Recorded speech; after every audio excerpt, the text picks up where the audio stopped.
ఇవాళ పల్నాడు జిల్లాలో పర్యటించనున్నారు ఏపీ సీఎం చంద్రబాబు నాయుడు. నరసరావుపేట నియోజకవర్గం యలమంతల గ్రామంలో పింఛన్ల పంపిణీ కార్యక్రమంలో ముఖ్యమంత్రి చంద్రబాబు పాల్గొంటున్నారు. అనంతరం గ్రామస్తులతో ముచ్చటిస్తారు. అధికారులు ప్రజాప్రతినిధుల సమావేశంలో జిల్లా అభివృద్ధిపై దిశానిర్దేశం చేయనున్నారు. ఆ తర్వాత మధ్యాహ్నం కోటప్పకొండ శ్రీ త్రికోటేశ్వర స్వామిని దర్శించుకొని ప్రత్యేక పూజలు చేస్తారు. ఏపీలో పింఛన్ల పంపిణీకి సంబంధించి ప్రభుత్వం కీలక ప్రకటన చేసింది. రాష్ట్ర వ్యాప్తంగా స్పౌస్ కేటగిరీ కింద కొత్తగా 5,402 మందికి వితంతువులకు పెన్షన్ మంజూరు చేసింది.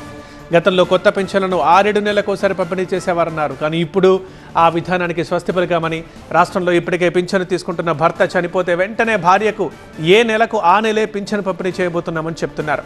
అంతేకాదు రాష్ట్ర వ్యాప్తంగా గత 3 నెలల వ్యవధిలో వివిధ రకాల కారణాలతో పింఛన్లు తీసుకోని వారికి ప్రభుత్వం బకాయిలతో కలిపి అందజేస్తోంది. 2 నెలల పాటు పింఛన్ తీసుకోకపోయినా 3వ నెలలో కలిపి తీసుకోవచ్చని ప్రభుత్వం తెలిపింది. 3 నెలలు వరుసగా తీసుకోకపోతే వారి పింఛన్ తొలగిస్తామని, ఒకవేళ అర్హత ఉండి దరఖాస్తు చేసుకుంటే ఆ మరుసటి నెల నుంచి మళ్ళీ అన్నీ కలిపి పింఛన్ మంజూరు చేస్తామని చెప్పారు.